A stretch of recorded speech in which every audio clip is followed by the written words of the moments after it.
Selamat malam, Rama Ramani Kalanamita, Suki Hontu, Namo Buddhaya.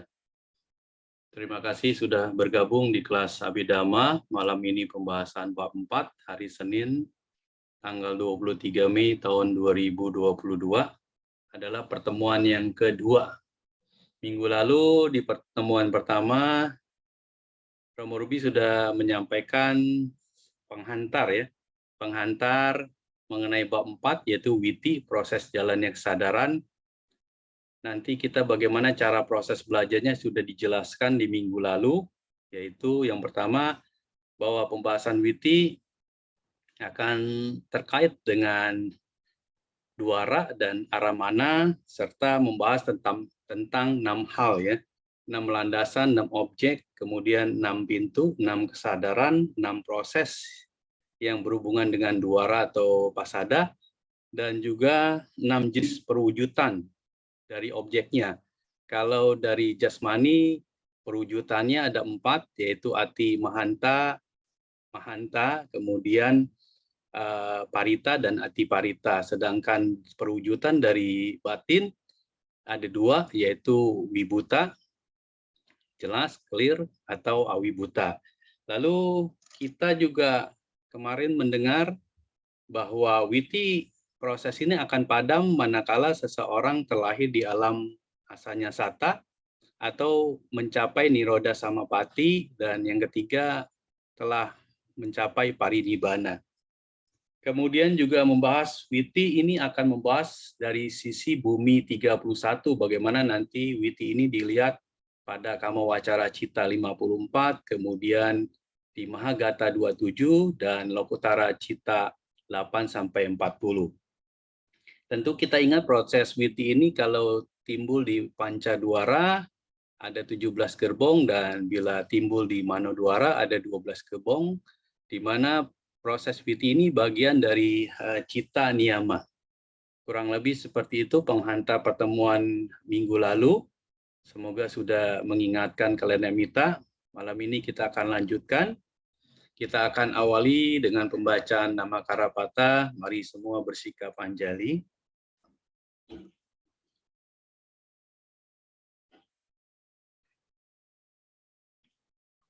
Arahang Samma Sambuddho Bhagava Buddhang Bhagawantang Abhiwademi Swagato Bhagavata Dhammo Dhammang Namasami Supatipanno Bhagavato Sawaka Sangho Sanghang Namami. Mari bersama kita mengucap Sabe Sata Bhavantu Sukhi Tata. Semoga semua makhluk berbahagia. Sadu, sadu, sadu. Baik, selanjutnya kepada Romo Ruby, disilahkan. Ya, terima kasih Romo Ardi, Rama, Ramani, dan Bapak Ibu sekalian dimanapun berada. Hari ini, Senin 23 Mei 2022, kita akan melanjutkan pelajaran Cita Witi bagian kedua. Dan sebelum kita berbicara tentang pembahasan tersebut, marilah kita bersikap anjali untuk memberikan penghormatan dan keagungan kita kepada Buddha, Dhamma, dan Sangha. Namo tassa bhagavato arahato sama sambuddhassa. Namo tassa bhagavato arahato sama sambuddhassa. Namo tassa bhagavato arahato sama sambuddhassa. Ya, selamat malam semuanya. Sukihotu, Namo Buddhaya. Namo Buddhaya. Kita lanjut dengan pelajaran materi Cita Witi ya di bab 4 ini. Kemarin kita sudah membahas sedikit banyak tentang penghantar ya. Nah, nanti juga saya coba, karena ini kalau kita ingin berbicara tentang proses witi, maka teman-teman, sekali lagi saya ingin mengingatkan teman-teman ya, bahwa Cita Witi ini adalah pelajaran bab 4 di Abhidhamma ya. untuk bisa menguasai proses bab 4 Citawiti ini, maka teman-teman harus menguasai bab 3. Menguasai bab 3. Di bab 3, kita ketemu dengan kica, fungsi. Ya, ada fungsi itu, 14 fungsi. Dari 14 fungsi, potong minus 3, yaitu Patisandi, Bawangga, dan Cuti. Kalau teman-teman bisa menguasai ini, pelajaran bab 4 akan terasa mudah. Lalu teman-teman bisa memahami tentang apa itu arah mana objek, ya, arah mana atau objek, dan apa itu landasan atau waktu. Atau pintu, ya, dua arah, ya.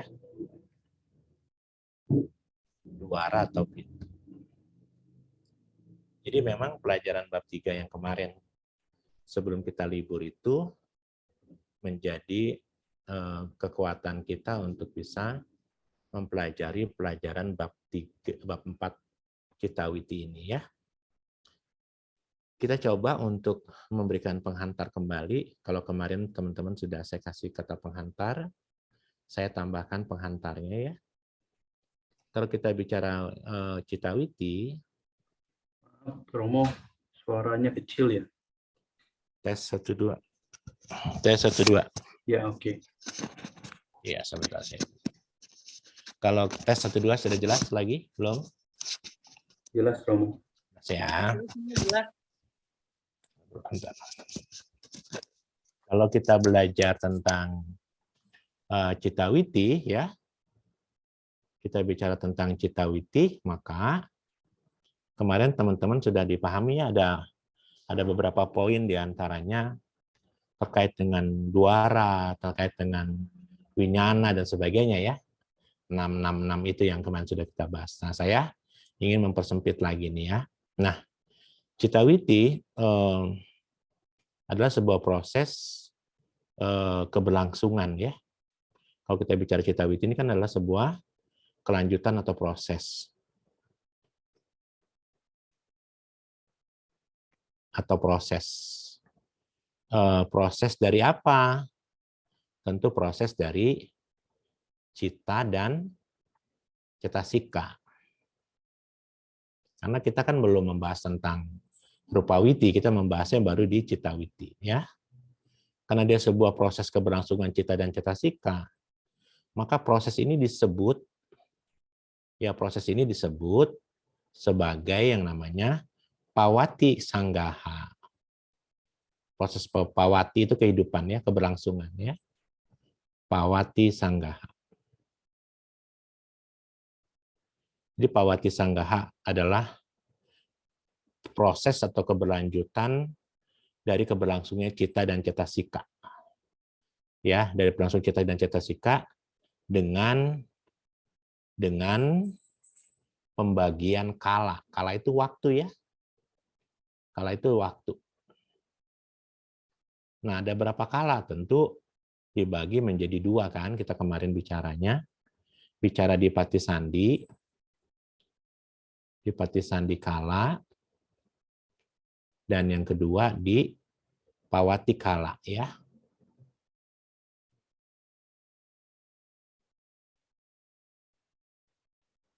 Nah, gitu, ya. Patisandi kala itu proses tumimba lahir atau kelahiran kembali, ini di proses sepanjang kehidupan.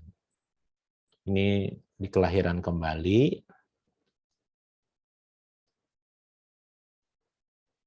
Ini di apa, keberlangsungan kehidupan, ya.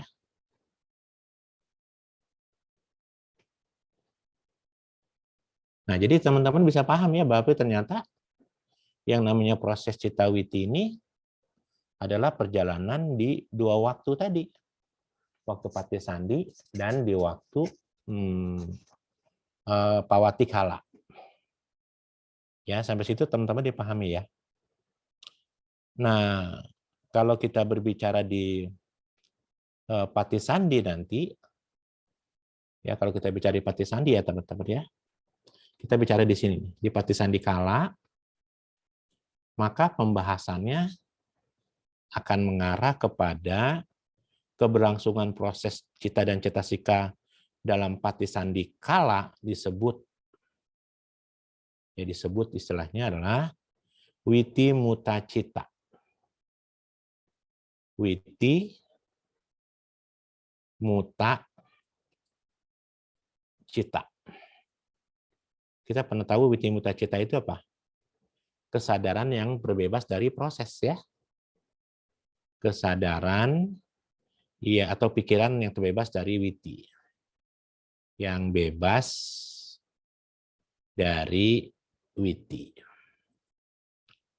Sementara kita kan sekarang sedang mempelajari witi. Yang kita pelajari kan witi ya teman-teman ya. Yang kita pelajari adalah witi.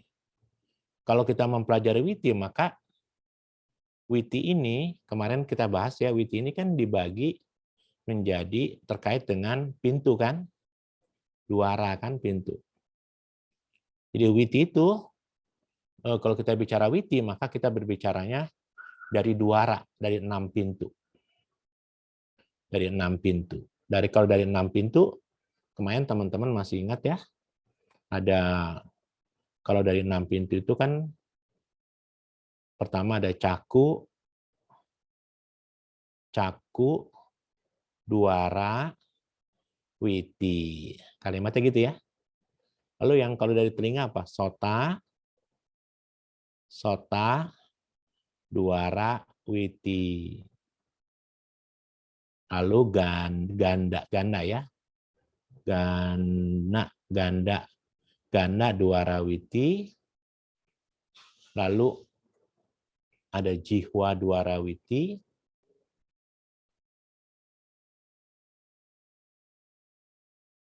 Lalu ada kaya, duara, witi.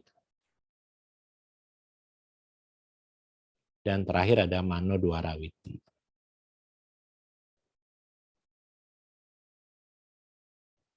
Gitu ya teman-teman ya. Ya tentu kalau kita berbicara tentang duara, maka kita kan sudah bicara duara nih.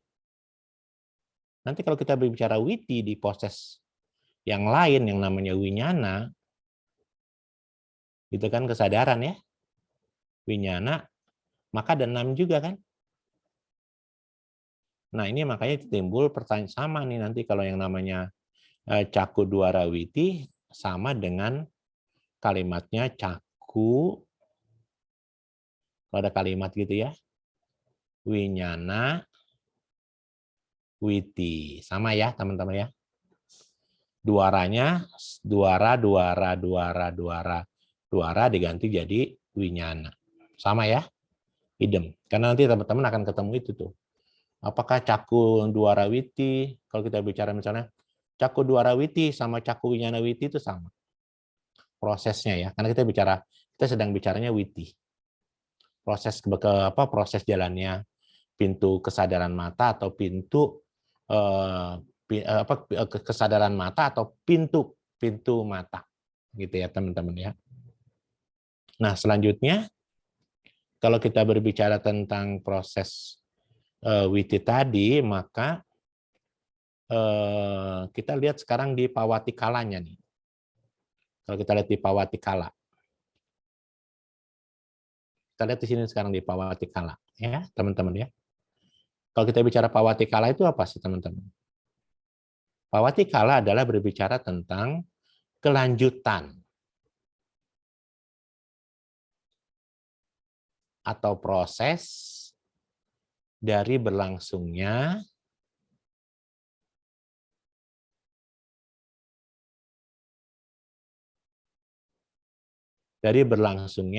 cita dan cetasika, gitu kan? Cita dan cetasika dalam pawati kala. Pawati kala itu dalam proses keberlangsungan ya, dalam pawati kala disebut apa? Disebut sebagai Citawiti.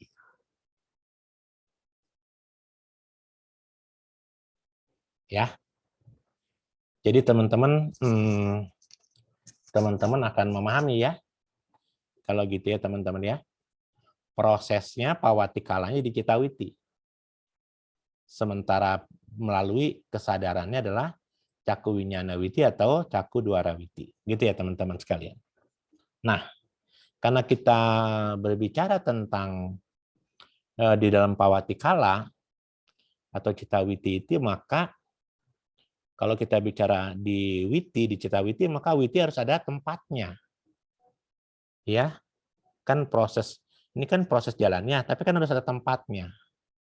Ya, kalau kita lihat tempatnya, maka tempatnya terkait dengan apa tempatnya? Harus ada watu. Makanya kenapa? Kemarin kan ada 6 poin ya, yang teman-teman masih ingat ya, terkait dengan apa? Terkait dengan Citawiti, yaitu 6 landasan, 6 pintu, 6 objek, 6 kesadaran, 6 proses witi, dan 6 jenis perwujudan. Ya, tentu diantaranya ada 3 perwujudan, ada kama, nanti kama nimita, gati nimita kita bicara lagi. Ya. Jadi teman-teman tahu sekarang ya bahwa ternyata di Citawiti ini akan timbul di watu. Ya, akan timbul di watu dia. Watu itu apa teman-teman? Watu itu kan landasan kan, di watu landasan. Nah, kalau di buku Pak Pandit, kalau saya lihat misalnya kelompok 6 kelompok ini ya teman-teman sekalian ya. Kelompok 6 ini, kelompok 6 yang disebut caku gitu ya, caku watu, sota watu, ganda watu, jiwa watu, kaya watu, mano watu itu ya sebenarnya dia dalam ada kelompoknya gitu ya, ada kelompoknya. Dan setiap kelompok menjadi 6 macam. Jadi kalimatnya kalau teman-teman misalnya kita bicara begini ya, misalnya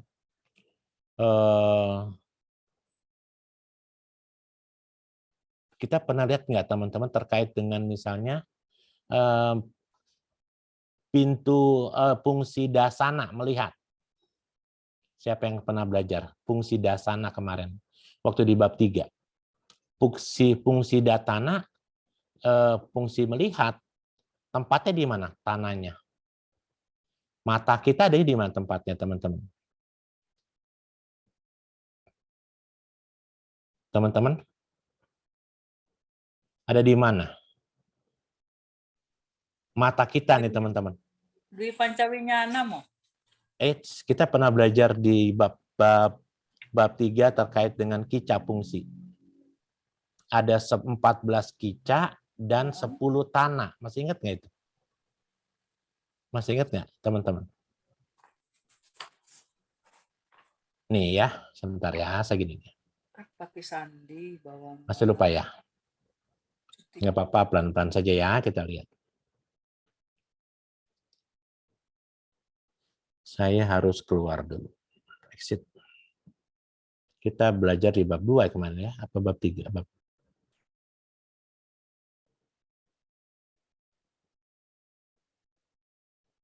Ini aja deh. Bab 2 saja, bab 1 aja ya. Tunggu teman-teman, bab 1.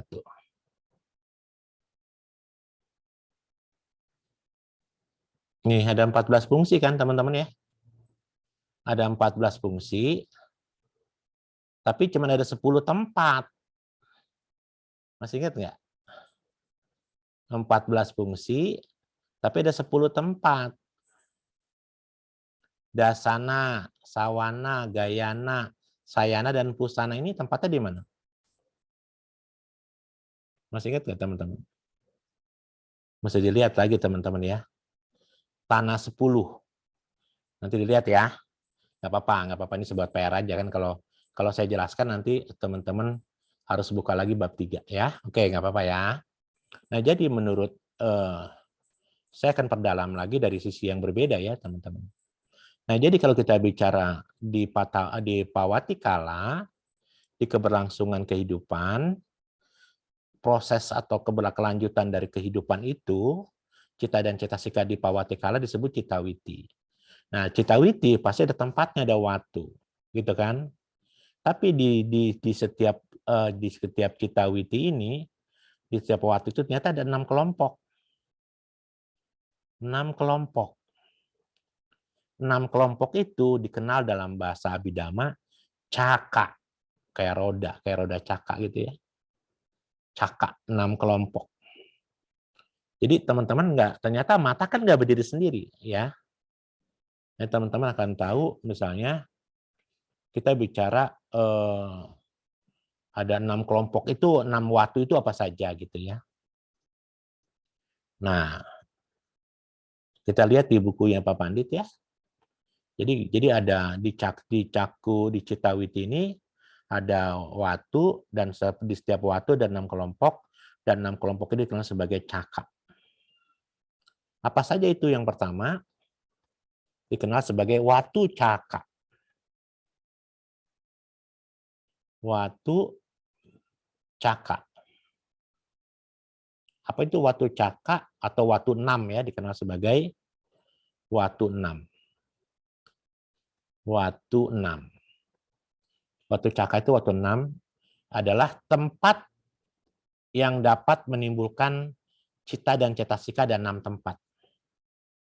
Jadi saya pakai hitam ya. Di sini diperjelasnya ya sama saya.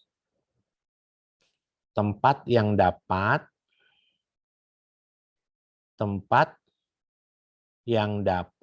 gitu ya, menimbulkan cita dan cetasika.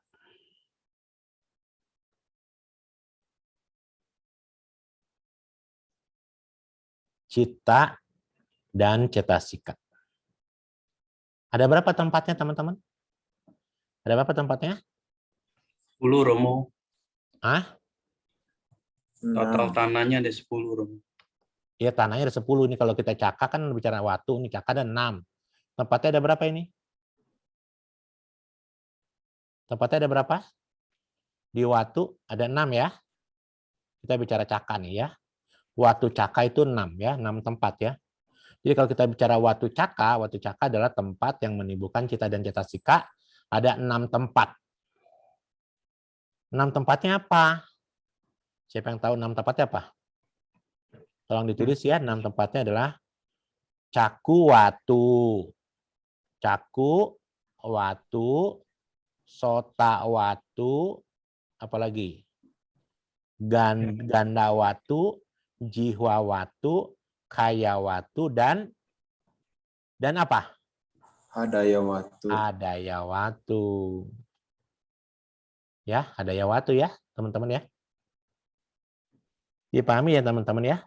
Jadi ada watu caka gitu kalimatnya. Yang kedua, pemahamannya adalah namanya duara. Duara caka.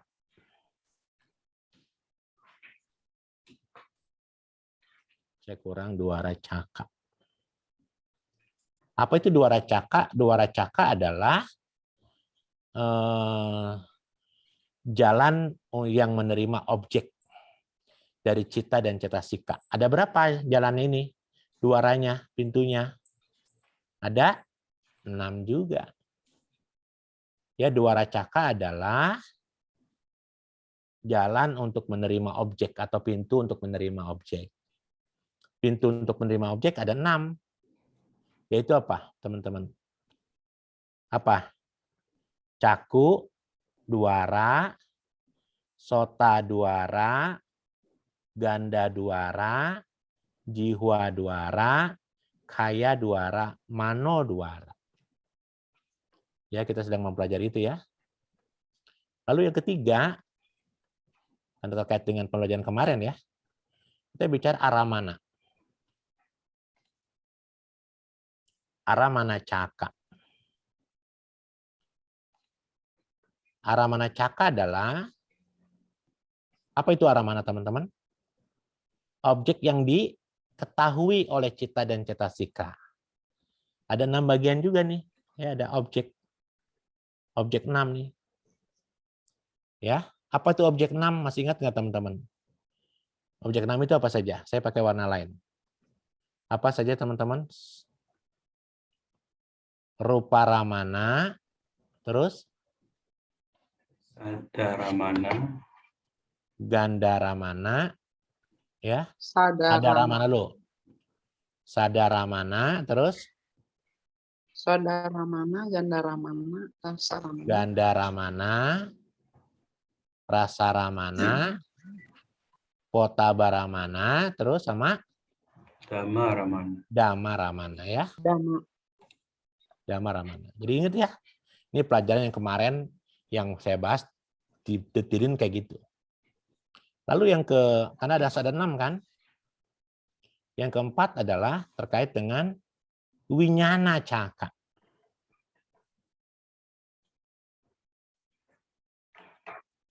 Winyana Caka itu berarti ada 6 kesadaran ya. 6 kesadaran. Kesadaran ada 6. Ya, kemarin kita bicara. Apa saja teman-teman? Caku Winyana, Sota Winyana, Ganda Winyana, Jiwa Winyana, Kaya Winyana, dan Mano Winyana. Yang kelima, ada apa? Witi. Witi Caka. Ada 6 witi nih ya. Apa? 6 witi itu adalah arti kalimatnya keberlangsungan cita ada 6 ya. Ada 6. Melalui apa teman-teman? Melalui apa tadi? Caku Dwara Witi. Yang ini nih dia nih. Caku Dwara Witi. Sota Dwara Witi. Ganda Dwara Witi. Jihwa Dwara Witi. Kaya Dwara Witi. Mano Dwara Witi. Kalau kita bicara Witi ini adalah keberlangsungan proses Witi ya. Witinya ada 6. Yang terakhir yang ke-6. Apa itu?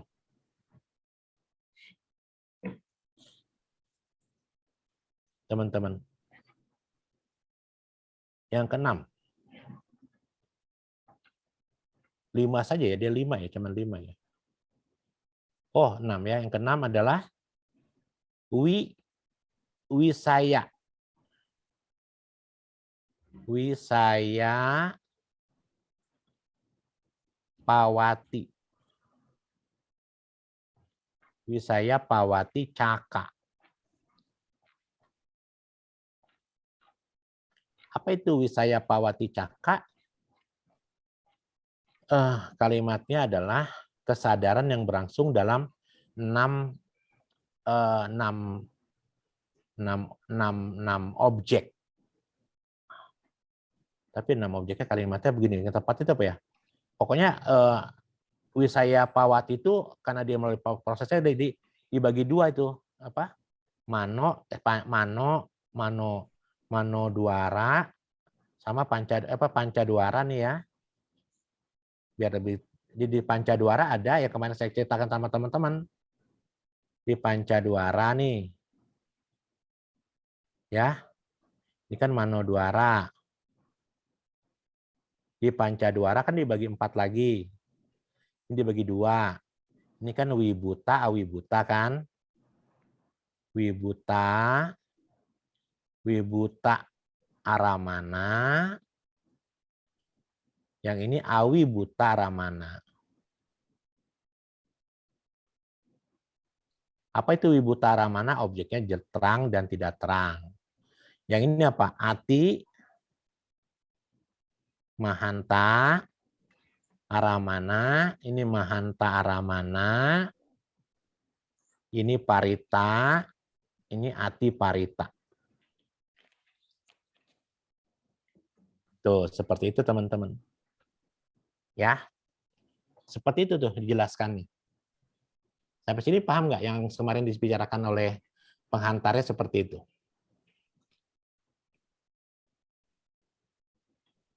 Jelas teman-teman? Kita lanjut. Paham, mau. Jelas ya? Paham ya? Jelas mau ya, mau. Oke, kita hapus sekarang. Kemarin saya mengatakan sama teman-teman, supaya jangan lupa nih ya. Jadi kalau kita bicara witi, kita harus menguasai bab 3. Apa yang kita kuasai? Terutama apa yang kita kuasai? Fungsi apa? Kica mo. Fungsi kica. Ya. Harus dikuasai ya fungsi kica ya. Karena kalau tidak dikuasai, saya pernah menceritakan itu fungsi kica dengan cerita mangga jatuh sama orang bertamu ya, dua perumpamaan itu ya. Nah itu harus Iya, diingetin mau lagi. sangat jelas tuh mau yang orang bertamu itu mau. Ya itu jadi itu harus kalau itu dipahami nanti kesini akan gampang ya. Oke, sekarang kita bicara witi ya. Kalau kita bicara witi nih teman-teman, nanti witi ini saya kemarin kan mengatakan sama teman-teman ya bahwa yang namanya witi, terutama cita witi, gitu ya, cita witi itu kan adalah sebuah hukum yang abadi, absolut ya, yang disebut sebagai cita niyama. Masih ingat gitu ya? Di cita niyama, kalau melalui pintu panca duara harus 17 rangkaian. 17 rangkaian itu tentu teman-teman akan paham, atau 17 gerbong saya bilangnya. Itu isinya adalah 11 kica. Betul kan? Atau fungsi. Dari 14 potong pati sandi, bawangka, dan cuti. Isinya adalah 14 kica. Kalau 14 kica teman-teman belum dengar, teman-teman lihat lagi YouTube-nya bab 3. Nanti Romo Ardi akan kasih tahu. Ya. Jadi untuk panca duara itu 17 rangkaian, 17 gerbong. Nah 17 gerbong itu punya ketentuan kalau kita berbicaranya di pintu panca duara. Hukum absolutnya adalah yang pertama harus 11 fungsi, yang kedua jawana atau influx atau dorongan kama harus 7. Kalau nggak 7 nggak boleh. 7 gerbong. Tadaramananya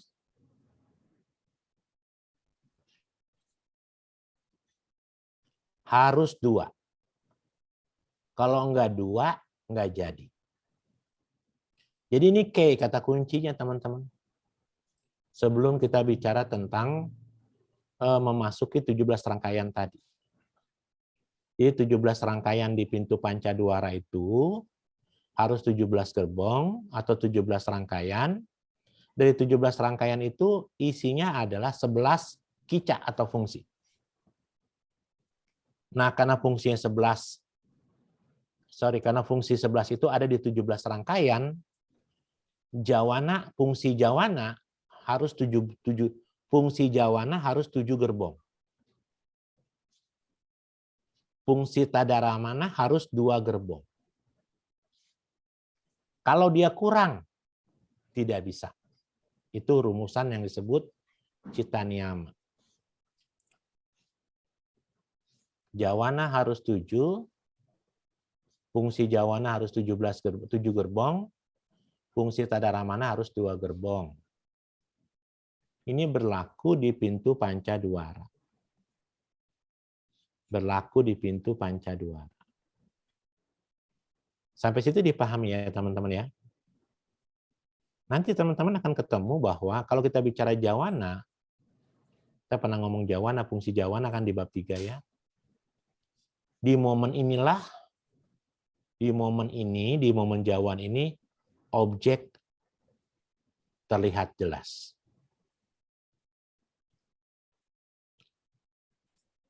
Di momen ini objek terlihat dengan jelas. Ya.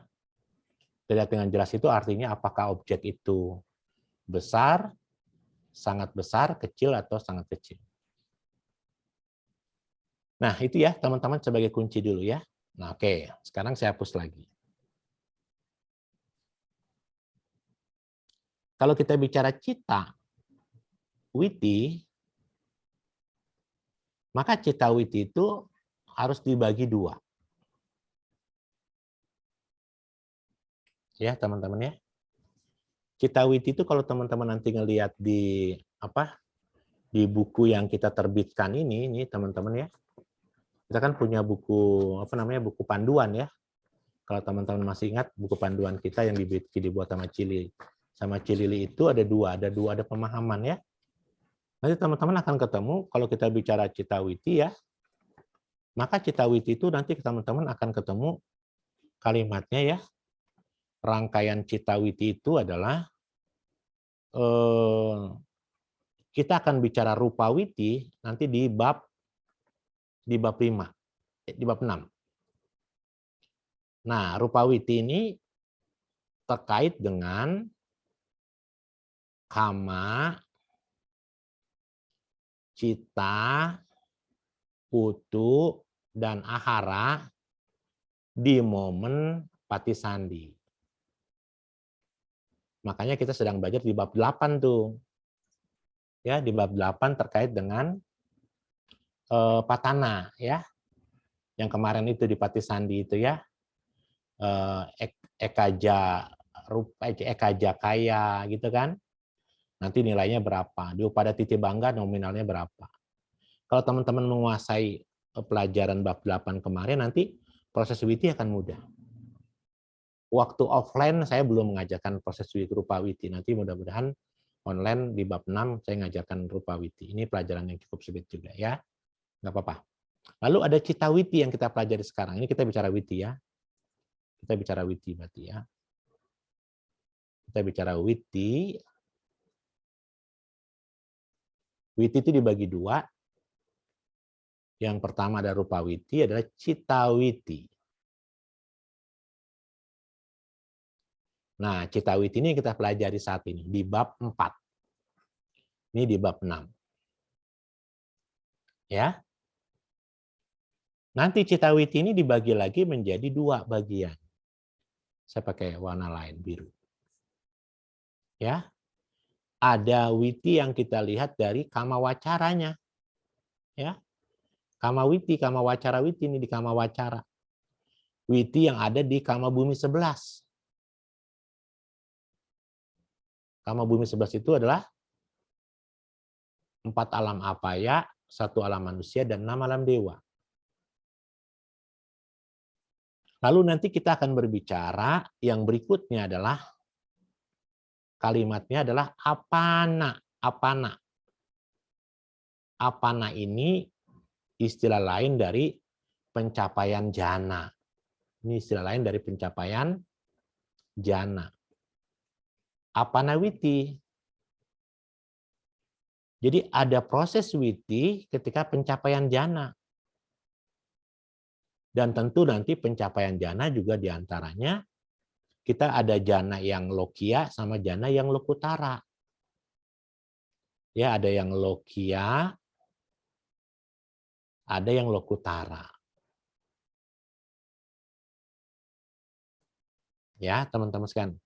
Nah, untuk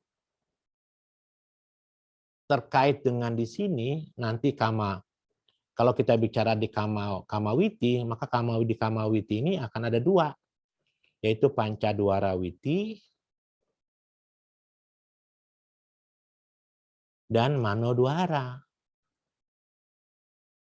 Tentu yang pancadwara witi ini nanti ada ati mahantara mana, paritara mana, ati parita. Nanti teman-teman ketemu ini nanti ya. Ati mahantara mana,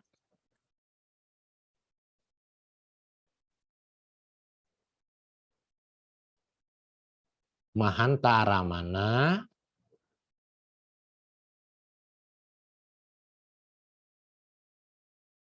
parita, ramana, dan ati parita.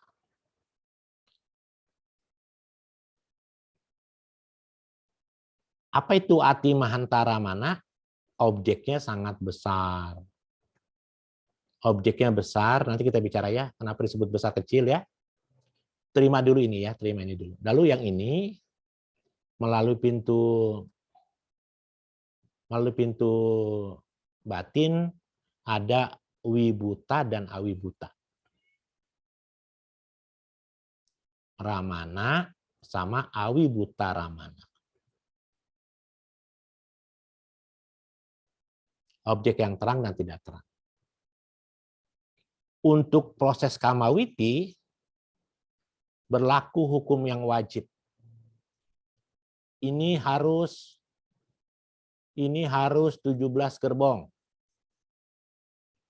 Ini harus 12 gerbong. Tapi di proses apanawiti melalui pintu manodwara, dia tidak berlaku 12 gerbong. Nggak berlaku ya teman-teman ya. Nggak berlaku 12 gerbong. Kenapa tidak berlaku 12 gerbong? Nanti kita lihat bahwa pencapaian jana itu kan ada yang melalui parikama, ada yang melalui upacara. Karena ada orang ada yang mahir, ada yang tidak mahir. Ada yang tika pugala, ada yang manda pugala nanti kita bicara. Jadi teman-teman dipahami itu ya. Jadi itu witi secara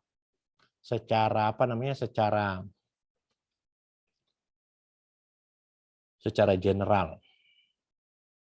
Biar teman-teman tahu.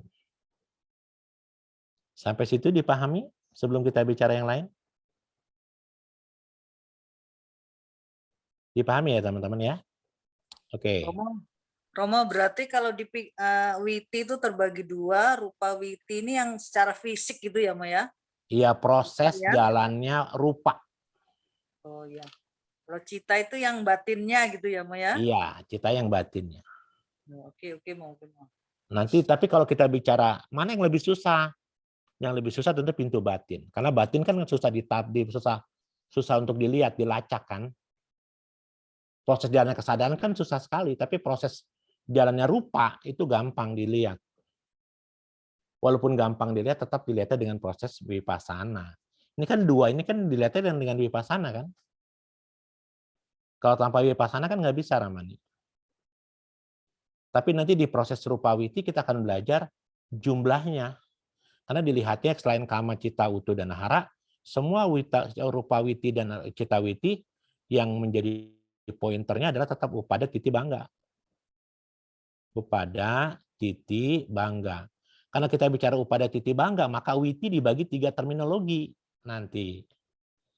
Ya, 3 terminologi itu masih ingat. Yang pertama adalah, saya pakai warna kuning, yang disebut witi, citakana, kana, sama citupada. Tuh. Karena terkait dengan upada titi bangga. Apa itu witi? Tadi apa kita bicara witi? Apa itu witi? Teman-teman.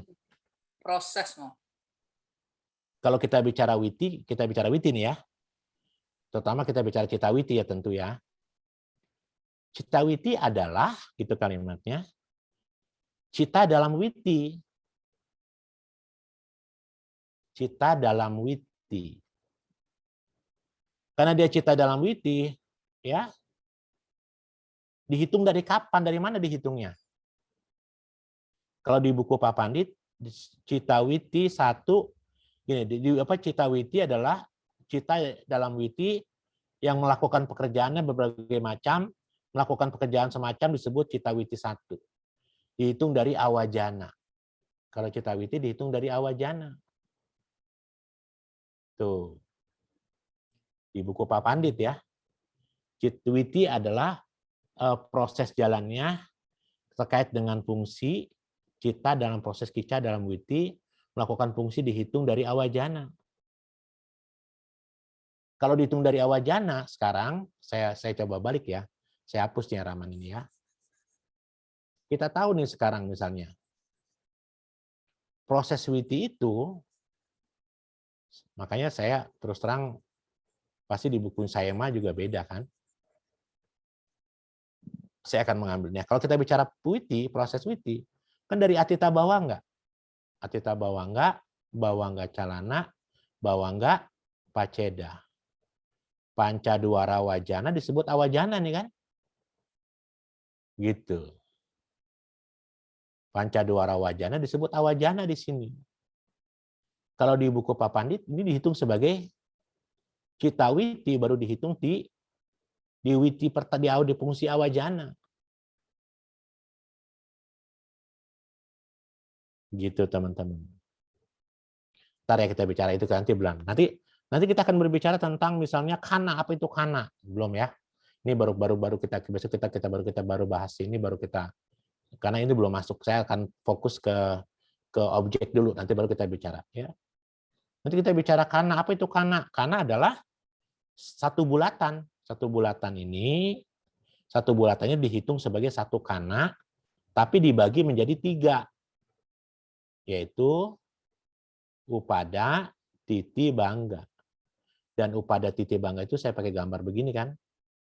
Saya pakai gambar begini sama gambar begini. Tapi di buku-buku lain pakai gambarnya begini. 3 bulatan kecil. Ini kan nggak ada hal yang baku ya teman-teman, boleh. Jadi kalau kita bicara kana, maka kalau proses gerbong 17 gerbong kali 3 berapa? 51 kana nanti dia. Ada titi kana, upada kana, titi, upada, titi, bangga. Nanti kita bicara. Kalau citupada gimana? Nanti kalau citupada adalah cita yang timbul bersama dengan cetasika, gitu kalimatnya ya. Dan timbulnya beberapa bulatan dihitung dari awajana, kesadaran menyelidiki yang datang menyentuh dan seterusnya. Kesadaran yang menyelidiki dihitung dari Sampaticana ya. Tuh, begitu pemahaman di bukunya Pak Pandit. Saya tidak tahu di bukunya saya mah gimana, yang pernah Anda pelajari.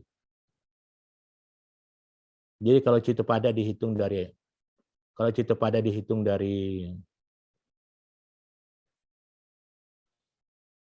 citupada itu dihitungnya dari awajana. Kalau dari awajana juga ya, dari awajana, betul. Semua dihitung dari awajana. Sama mau, yang saya mah juga segitu mau, sama mau. Sama ya? Sama mau. Jadi citupada itu ada 14 mau. Ya, citupada 14. Kalau itu kalau kana 51. Bulat-bulat tuh iya mau 17 tuh kali 3. Kalau witi? Citawiti 7 mau. Yang Jawana Iya. itu dihitung 1 gitu. Iya, karena satu fungsi aja kan. Jawana dihitung 1, Tadaramana dihitung 1 kan gitu ya. 1 mau ya mau. Betul ya, sama ya. Sama mau. Oke, nggak apa-apa itu biar kita samakan dulu persepsi. Nah, jadi kita sekarang kita bicara witi. Kita bicara witi ya, teman-teman ya. Witi itu proses. Yang kita pelajari sekarang adalah apa? Citawiti. Ya.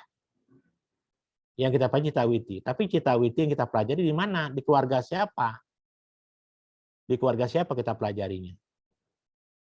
Di keluarga kama witi. Apa itu kama witi? Kama itu nafsu, witi itu kan proses. Proses kita pernah belajar, cita dibagi menjadi 3 keluarga. Cita kan dibagi 3 keluarga ya. Keluarga apa teman-teman? Keluarga kama wacara ya, kelihatan ya. Keluarga kama wacara. Cita dibagi menjadi keluarga mahagata dan keluarga lokutara. Keluarga mahagata, citanya namanya mahagata, kesadarannya, tapi proses witinya namanya apana.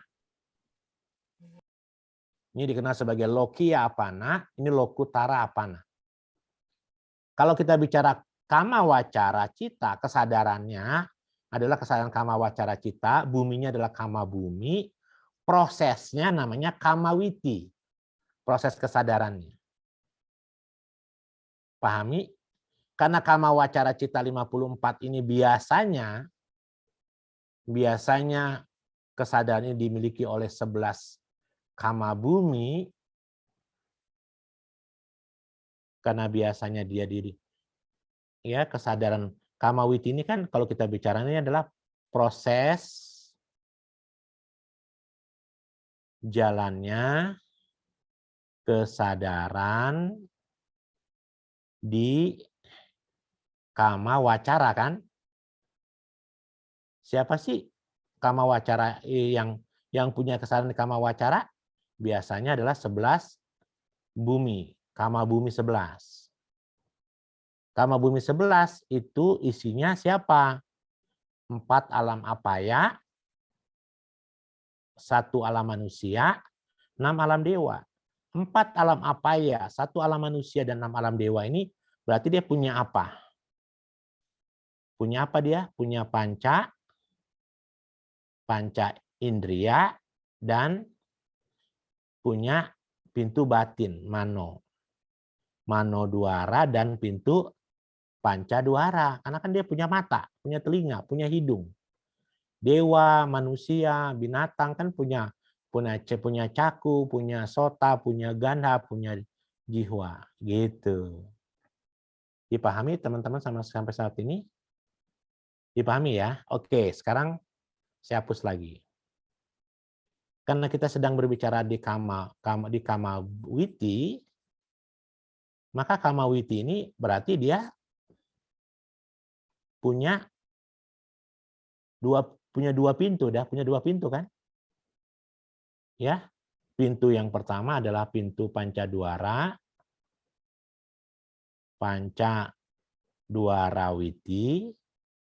Panca duara witi sama juga dengan apa, teman-teman? Panca winyana witi, gitu ya. Lalu dia punya fungsi yang namanya, yang kedua, mano duara witi.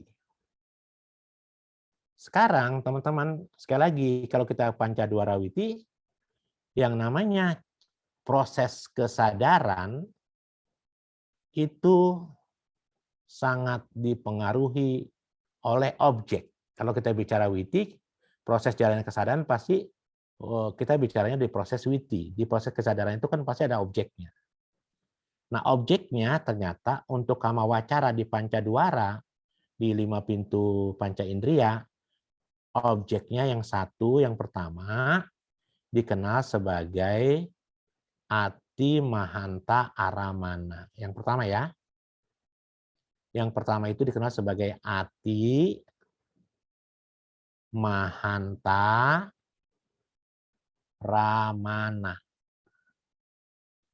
Apa itu ati mahanta ramana? Ati itu, mahanta itu besar. Sangat besar gitu ya. Objek panca indria, berarti objek panca indria ini, kalau kita bicara objek panca indria, berarti kita ada pintu apa saja di sini? Caku, apalagi? Sota, apalagi? Ganda, jihwa, dan kaya. Gitu kan? Jadi objek mata, objek telinga, objek mata berarti apa nih? Rupa, objek mata apa jadinya? Rupa ramana. Rupa ramana. Rupa ramana ini bisa objeknya jadi ati mahanta. Objek yang memiliki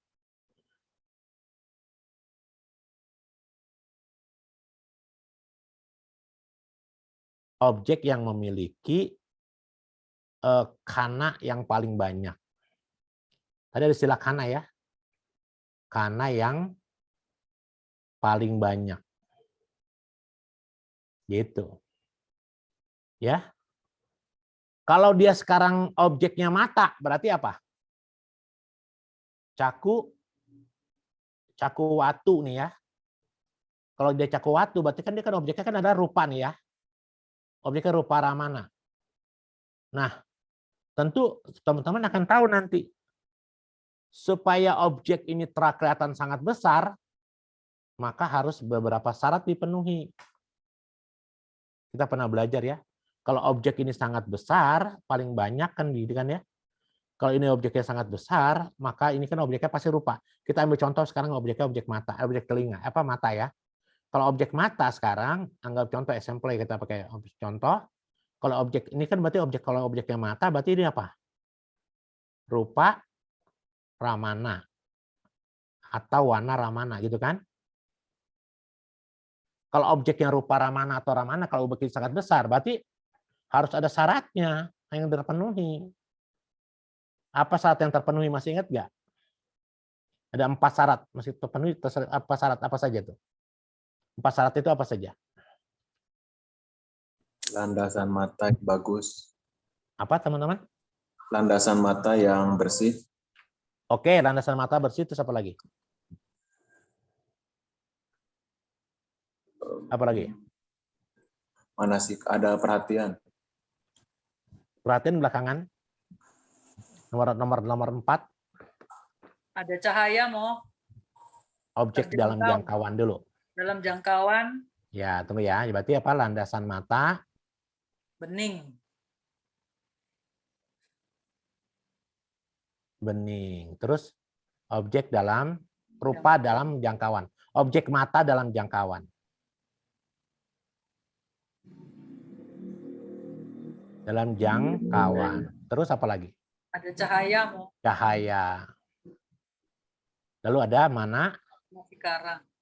Sikara. Kalau kita bicara mana sikara ini berarti apa ya, kaitannya dengan Yoniso dan Ayoniso gitu ya. Nah sekarang teman-teman, kita sekarang lagi ngomongin ini. Ini objek sangat besar, itu rupa. Nanti sekarang disebut objek yang sangat besar rupa itu yang mana nih? Materinya, rupanya, atau yang mana? Kan seperti ditanyakan begitu.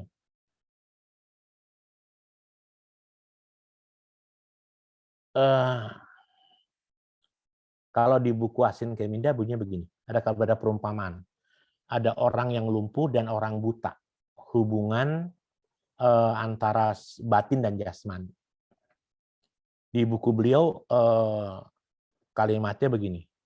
Kesadaran itu tidak pernah muncul tanpa objek.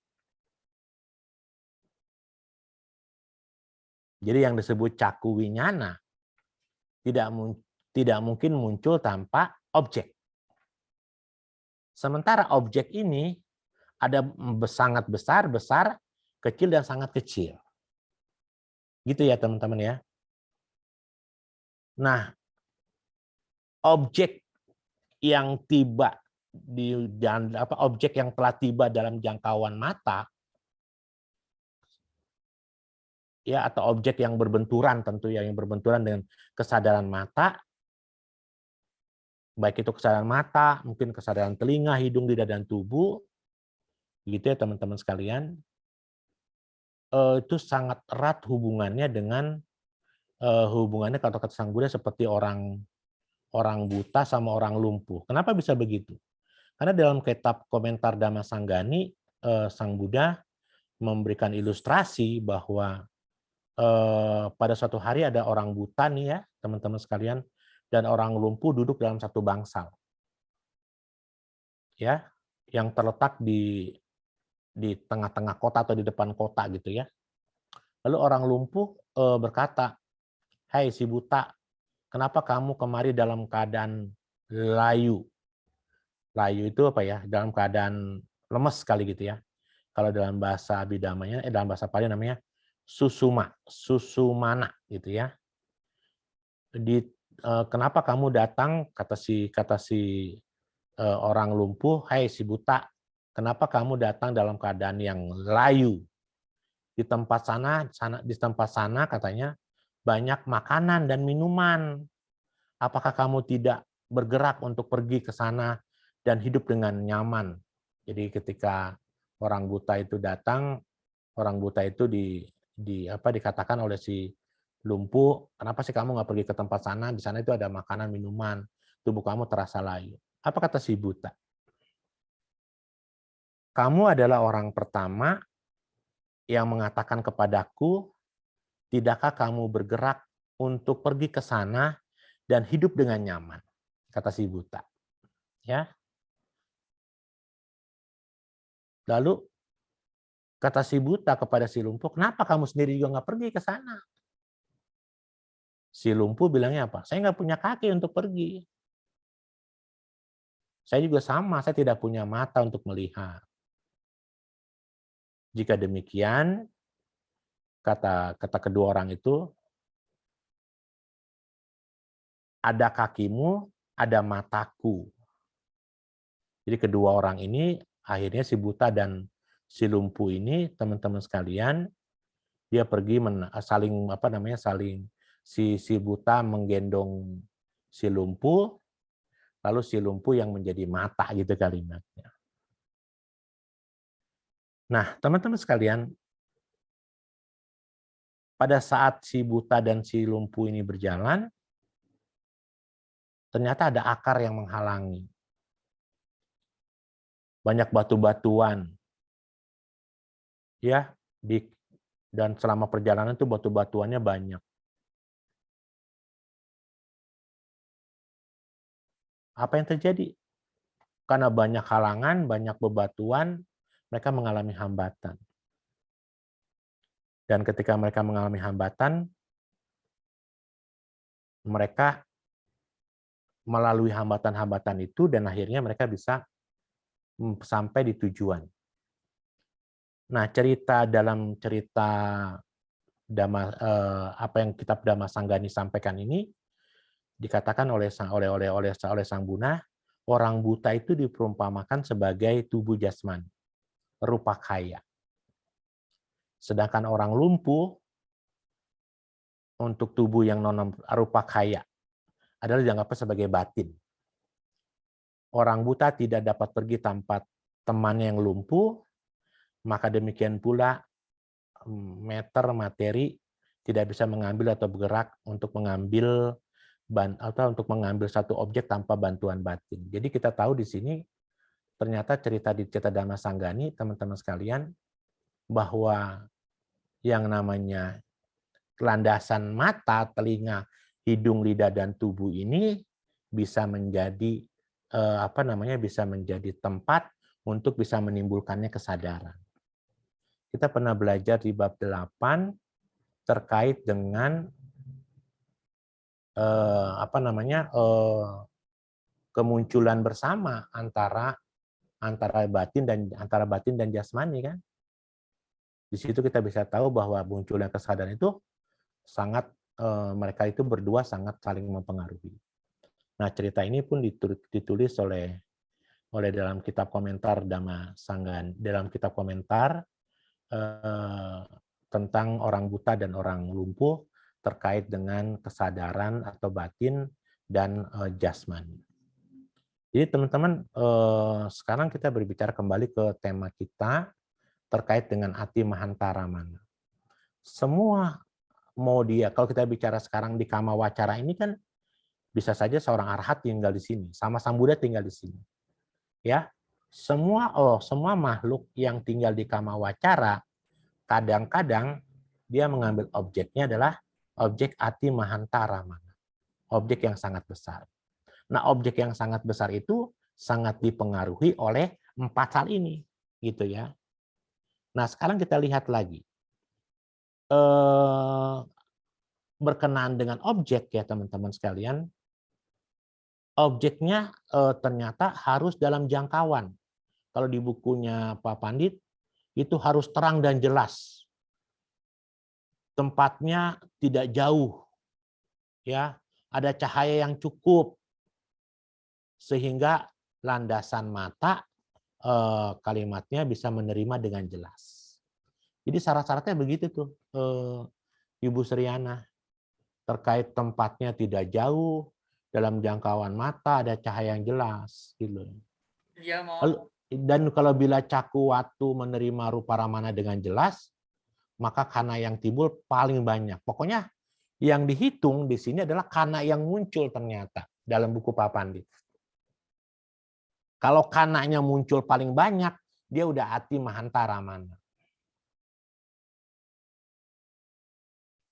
Demikian pula dengan objek telinga, dengan objek hidung, dengan objek rasa dan tubuh sentuhan.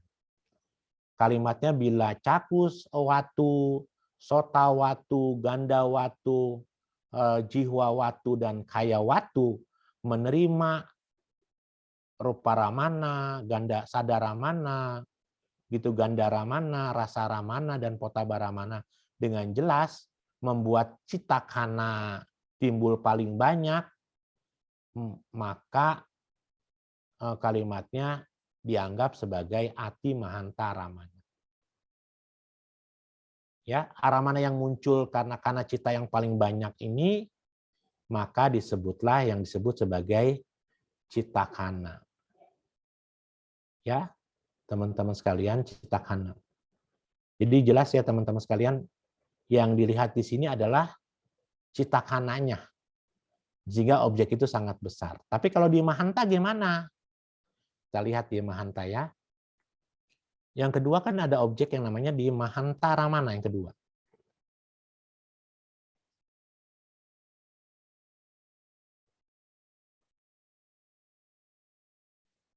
Kalau kita lihat di mahanta ramana, objeknya apa? Objek mempunyai objek. Ini kan sangat jelas ya. Sangat besar. Sangat besar. Ini kan objek yang besar kan? Ya, teman-teman, ini objek yang besar. Nah, kalau kita lihat di bukunya Pak Pandit Kaharudin, terkait dengan objek yang besar itu adalah mempunyai citakana yang timbul secukupnya. Mempunyai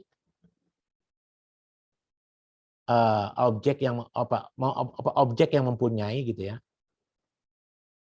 Objek yang mempunyai kana cita yang timbul secukupnya.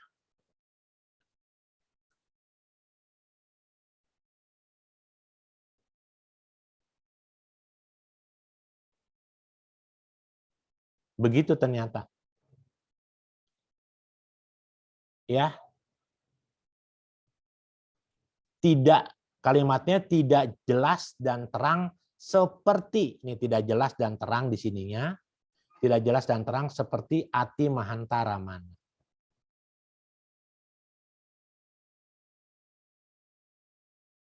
Objek yang mempunyai kana cita yang secukupnya ini ternyata ada syarat-syaratnya juga tambahannya nih. Tadi saya tambahin lagi ya Raman ya. Ini kalau yang di ati mahanta ramana ya, yaitu citakananya harus paling banyak. Yang pertama. Ya, yang kedua, kalau saya lihat di bukunya Pak Pandit ya, ada lagi citawitinya, mempunyai citawiti sampai 7. Mempunyai citawiti sampai 7. Tuh. Ya. Begitu. Mempunyai citawiti sampai 7. Kalau yang di sini cukup, tapi citawitinya hanya 6. Citawitinya hanya 6. Saya belum lihat di bukunya yang Mulia Yasin Keminda ya, saya lihat di bukunya Pak Pandit dulu, karena kita harus cari berbagai macam literatur supaya kita bisa mendapatkan pemahaman tentang kenapa ini disebut ati mahanta, kenapa disebut mahanta ramana gitu ya teman-teman ya. Jadi kalau kita tahu ya, kalau ati mahanta ramana di buku Pak Pandit itu objeknya landasannya harus bening, objeknya harus dalam jangkauan dan juga mempunyai citawiti sampai 7. Sekarang kita lihat yang berikutnya, yang ketiga. Yang ketiga kan objeknya adalah parita ramana. Parita ramana adalah objek yang mempunyai citakana timbul sedikit. Citakananya timbul sedikit nih ya. Citakana timbul sedikit. Tuh. Lalu sebab salah satu watu atau aramana mempunyai syarat sedikit. Ini syaratnya ini enggak watunya nih enggak banyak, enggak bening, sedikit watunya. Lalu tidak terang dan jelas sehingga tidak bisa memutuskan objek itu baik atau jelek buruk. Jadi di parita ramana ini tidak bisa melihat apakah objek itu baik atau buruk. Ya, citu padanya hanya 7 kana. Citawitinya ada hanya 5. Citupadanya hanya 7. Citawitinya 5. Nanti baru kita bahas Citupada dan Citawiti ya. Yang terakhir, belum terakhir karena harus 6 kan objeknya kan. Adalah Ati Parita Ramana. Objeknya sangat kecil. Objek yang sangat kecil ini citakananya sangat sedikit.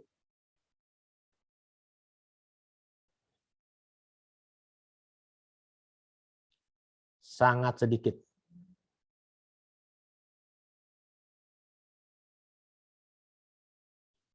Lalu landasannya, watunya itu sangat kecil sekali hingga membuat citanya bergoyang. Ini watunya sangat sedikit sekali sehingga membuat citanya bergoyang saja. Tidak sempat terlihat, tidak sempat terdengar, tidak sempat kalimatnya terdengar, tercium, tersentuh, terasa gitu kalimatnya ya. Dan objek ini padam sebelum diketahui. Objek ini padam sebelum diketahui.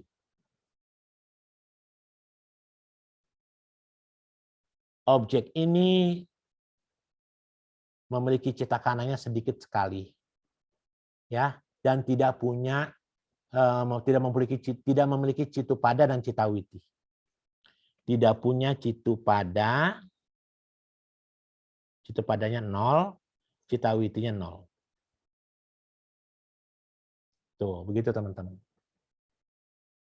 Ya, jadi dari definisi kita tahu sekarang apakah objek itu disebut Ati Mahanta Aramana, apakah objeknya Mahanta Aramana, apakah objeknya Parita Aramana, apakah objeknya Ati Parita Aramana. Ternyata dilihatnya dari citupada dan citawiti. Apa itu citupada, apa itu citawiti, apa itu kana, besok kita pelajari. Tadi sudah saya kasih clue-nya ya. Tapi besok kita perdalami supaya teman-teman nanti untuk bisa memahami citawiti itu bisa tahu apa itu citupada, apa citawiti, apa itu kana. Karena kalau supaya tahu itu citupada, kana dan citawiti, ini bisa menentukan apakah ini objeknya sangat besar, kecil atau sangat kecil. Nah, sekarang kalau kita lihat objek yang di sini. Kita pakai yang biru ya sekarang, objek yang di sini.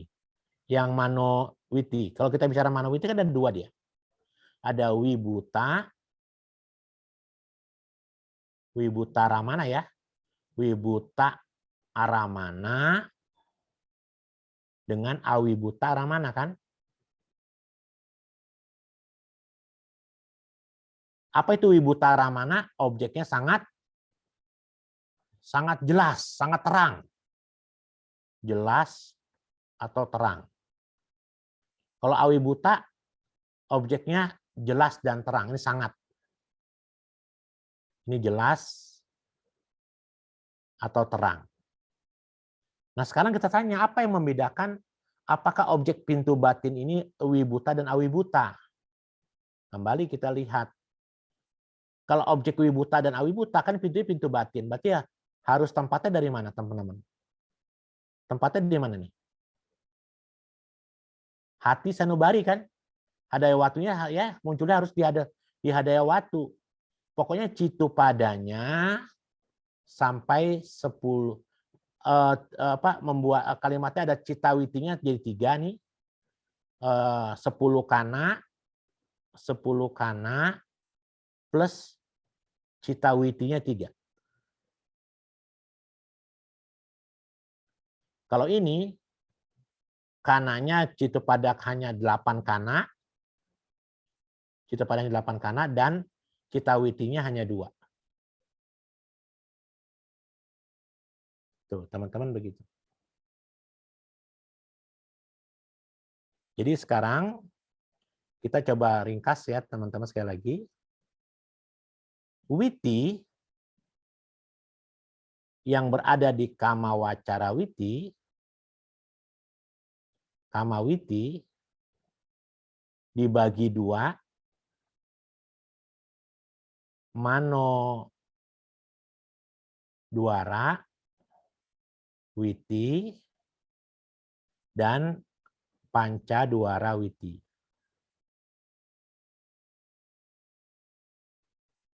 Untuk yang Pancadwara kan ada 4 objeknya ya.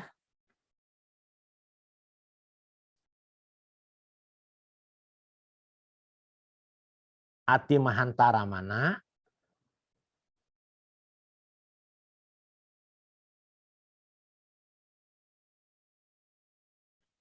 Mahantara Mana,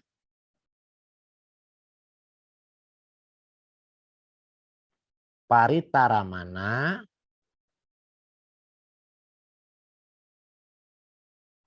Ati Paritara Mana.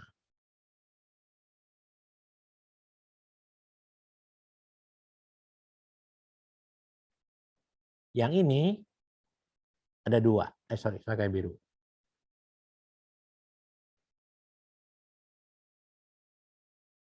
Wibuta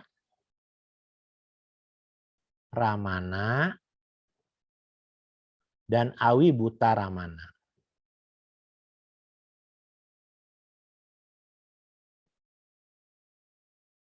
Ati Mahantara Ramana adalah objeknya. Ramana itu objek. Ramana objek. Objeknya sangat besar. Objeknya sangat besar. Objek yang sangat besar ini sangat dipengaruhi oleh objek besar yang objek besar, objek kecil, objek sangat kecil.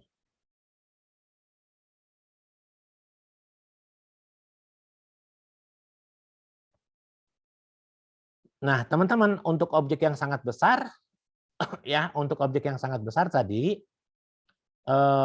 kalimatnya harus memenuhi syarat. Objek ini sangat besar itu bisa objeknya ada 5 ya. Ingat ya teman-teman, kan ini ada Pancadwara, objeknya 5 nih. Yaitu objek rupa Ramana, ada objek sadara Ramana, ada objek ganda Ramana, ada objek rasa Ramana, dan ada objek potaba. Objek rupa, kalau dia ati mahanta, kalau dia ini, maka syaratnya adalah objeknya, landasan matanya harus bening. Harus ada cahaya. Harus objeknya dalam jangkauan dan ada manasikara. Persyaratan objek sangat besar harus terpenuhi di objek sangat besar. 4 persyaratan, poinnya 4 persyaratan harus lengkap. 4 syarat lengkap. Untuk objek yang sangat besar. Ya. Lalu citawitinya sampai 7. Ya teman-teman, ya citawiti sampai 7. Yang ini syaratnya, landasannya tidak terang. Landasannya ya, bukan objeknya, berarti landasannya nih. Kalau kita bicara landasan berarti teman-teman sekalian, objek yang timbul di Citakana hanya tidak jelas, di landasannya tidak jelas. Di landasan matanya, di landasan telinganya, di landasan hidungnya, tidak cukup jelas kalimatnya gitu. Nah, karena tidak cukup jelas, maka hanya muncul, ini kanannya lengkap ya, ini kanannya lengkap, kanannya full. Kana full. Kalau di sini hanya 12 kana, dan 6 Citawiti.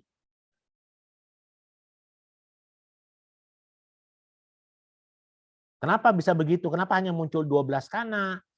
Kenapa hanya timbul 6 Citawiti? Karena pada saat objek itu, karena di objek Mahanta Ramana ini, objeknya yang mempunyai kana cita timbulnya secukupnya saja. Tidak begitu jelas landasannya nih ya. Di landasannya tidak cukup jelas sehingga hanya timbul 12 kana dan 6 Citawiti. Untuk objek yang sangat yang kecil ya, terus terang salah satu aramananya, salah satu landasannya itu kalimatnya sangat minim. Landasannya sangat minim. Karena dia sangat minim, maka objek yang diputuskannya tidak jelas. Karena objek yang diputuskan tidak jelas, maka hanya timbul 7 kana saja. 7 kana dengan 5 Citawiti. 5 Citawiti. Untuk objek Ati Mahantara mana? Objek yang sangat kecil, karena objek yang itu sangat sedikit, objek ini sangat objeknya landasannya sangat sedikit sekali, maka dia bergoyang, objeknya bergoyang, tidak sempat terlihat, tidak sempat terdengar, dan objek itu cepat sekali padam. Karena cepat sekali padam, sehingga tidak tahu apa dan siapa. Karena tidak tahu apa dan siapa, maka objek ini tidak timbul kana cita, tidak timbul citupada, tidak timbul Citawiti. Kana tidak muncul, Citawiti juga tidak muncul.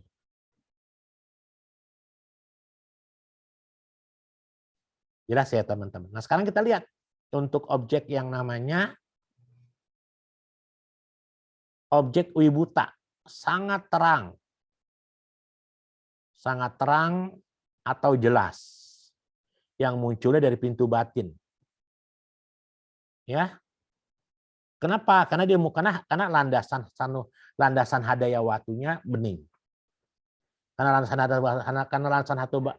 landasan hadaya watunya bening, maka di Citupada bisa muncul sampai 10 kana. 10 kana.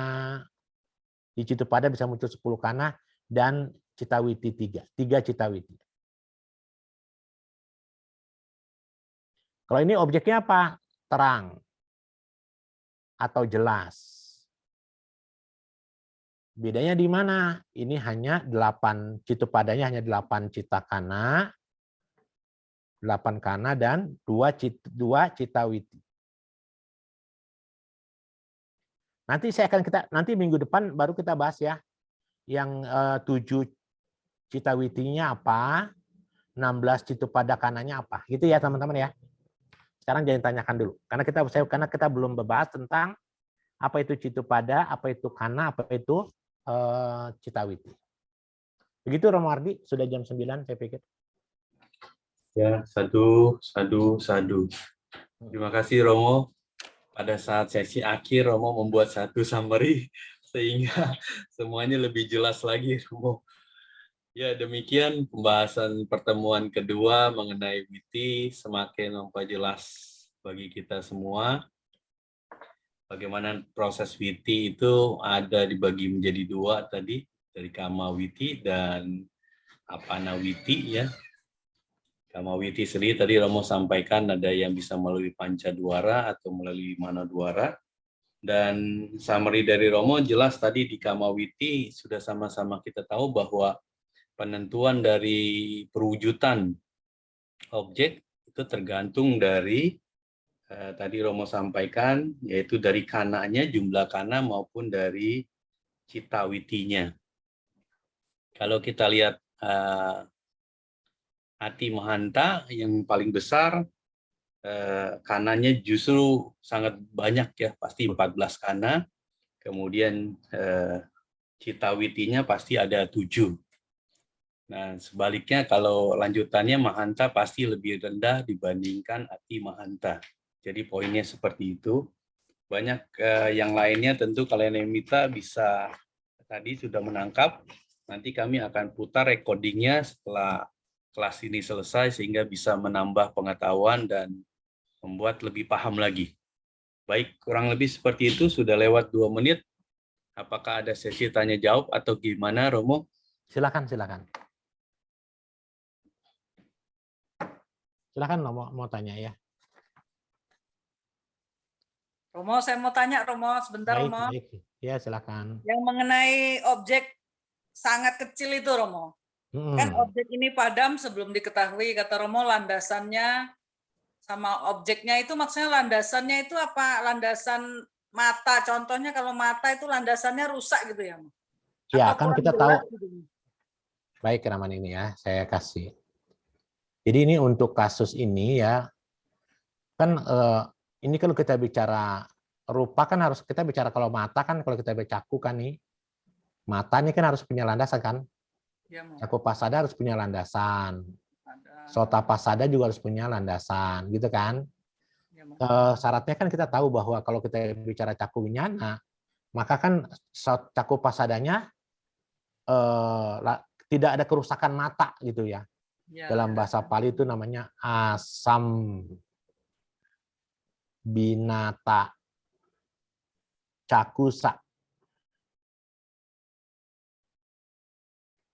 Jadi ketidakrusakan mata gitu kalimatnya. Terus yang kedua syaratnya keberadaan objek-objek bentuk di dalam jangkauan indria. Harus dalam jangkauan indria.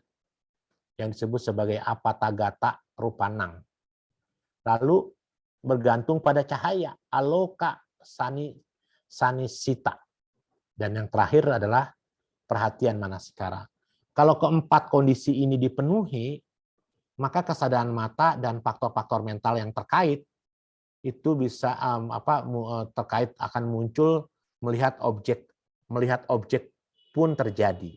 Ketika melihat objek itu terjadi, maka objek ini sangat besar atau sangat besar. Tapi kalau misalnya akan tetapi bila salah satu kondisi yang 4 tadi ini tidak terpenuhi, gitu ya, misalnya mata kita rusak, lalu kesadaran mata kita tidak muncul walaupun mata kita tidak rusak, terus atau apalagi misalnya objeknya tidak dalam jangkauan mata, gitu kan, maka objek itu yang telah muncul tadi atau cahayanya sangat kurang gitu, itu akan mempengaruhi objek-objek tadi itu objek apakah itu jadi mahantara mana atau jadi paritara mana atau jadi atiparita.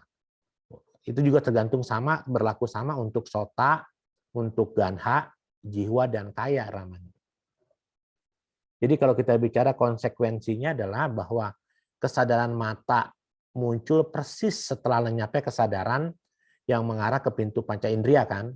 Nah, pada saat itu kondisi itu akan mempengaruhi proses kognitif, proses citawitinya. Ketika nanti landasan matanya bening, objeknya dalam jangkauan, ada cahaya, terus juga ada perhatian, maka proses witinya itu bisa sampai ke tadaramana. Tapi kalau salah satu itu dipengaruhi berkurang, salah satu dari 4 tadi, itu bisa saja jadi objeknya sangat kecil ataupun besar. Jadi empat kondisi ini sangat mempengaruhi proses kesadaran witi tadi, Ramani. Betul ya, 4 tadi. Kalau yang telinga gimana? Telinga juga sama ya. Harus ada suara yang dalam jangkauan, harus ada apa lagi? Tergantung pada ruangan angkasa kalau suara kan tetap ada manasikara. Kalau objek hidung harus pakai apa? Landasan hidungnya harus bening, hidungnya tidak rusak kan? Lalu harus ada apa? Harus ada ganda itu ya, ganda itu bau ya. Tapi mungkin tidak tepat ya kalau ganda itu harum. Ya ganda itu bebauan itu harus dalam jangkauan. Dan tergantung pada angin, elemen angin. Gitu ya, dan terus tentu ada perhatian. Kalau yang elemen rasa gimana? Landasan lidahnya mesti ketidakrusakan lidah, tidak melepuh lidahnya, rasa-rasa dalam jangkauan, gitu kan? Terus tergantung pada elemen airnya gimana. Lalu ada perhatian. Terus untuk khusus tubuh gimana? Tubuh tidak rusak karena kan kalau disebut potabah kan dari ujung rambut sampai ujung kaki kecuali rambut, kuku dan kulit mati kan. Lalu objek sentuhannya harus dalam jangkauan. Dan yang pasti tergantung pada elemen tubuh. Tergantung pada patawi, tejo, dan wayo. Dan yang terakhir, harus ada manasikara perhatian. Kalau pintu batin nanti gimana? Gitu kan? Pintu batin pun harus 4 syarat. Batin harus dalam keadaan yang tidak rusak. Ya, ada. Lalu harus ada dama-dama, objek-objek dama yang dalam jangkauan. Tergantung pada landasan watu nih. Ya, dan adanya manasikara. Jadi memang 4 syarat itu menjadikan kondisi objek itu menjadi ati, mahanta, parita, ati parita, wibuta, dan awibuta. Begitu. Iya, Ibu. Berarti mau 4 syarat itu kondisinya tuh maksimal atau tidak gitu ya, mau? Contoh, iya. Kalau lampu itu kalau terang kan terlihat jelas. Iya. Kalau sudah remang-remang, sudah tinggal 5 watt itu kan antara terlihat dan tidak terlihat, berarti itu ya mau pengaruh. Iya. Oke. Jadi 4 syarat itu sangat dipengaruhi lagi. 4 syarat tadi itu kan lampunya terang atau tidak terang, anginnya besar atau kecil, airnya kecil atau besar, jadi sangat mempengaruhi. Jadi kayak remang-remang ya, mau melihat tapi tidak terlihat gitu ya, mau. Oke, Begitu, mau terima kasih, begitu. mau jelas, mau. Ya, makasih. Aduh, untuk Bu Suryana.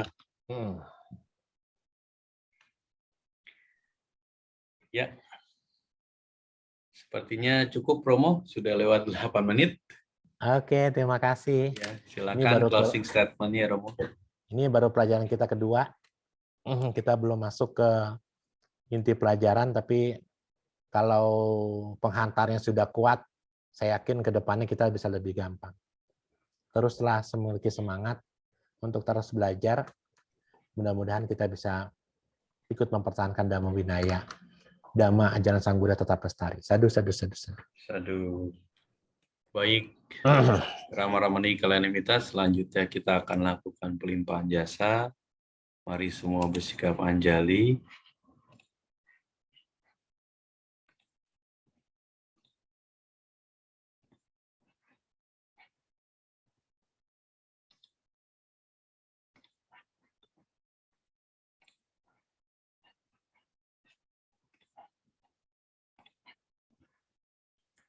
Mari kita limpahkan jasa kebajikan yang telah kita lakukan kepada para leluhur, kepada semua makhluk yang berhubungan karma dengan kita.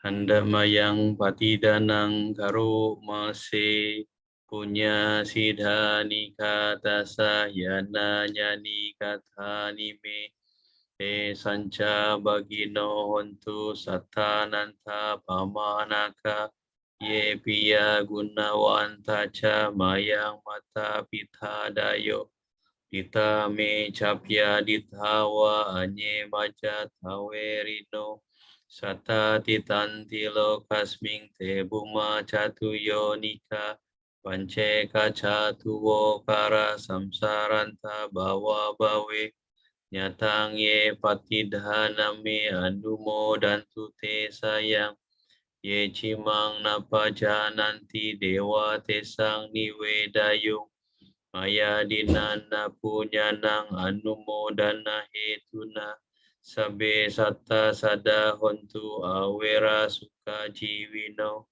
kema padan capa pontu te sasa sijatang suba sadu sadu sadu.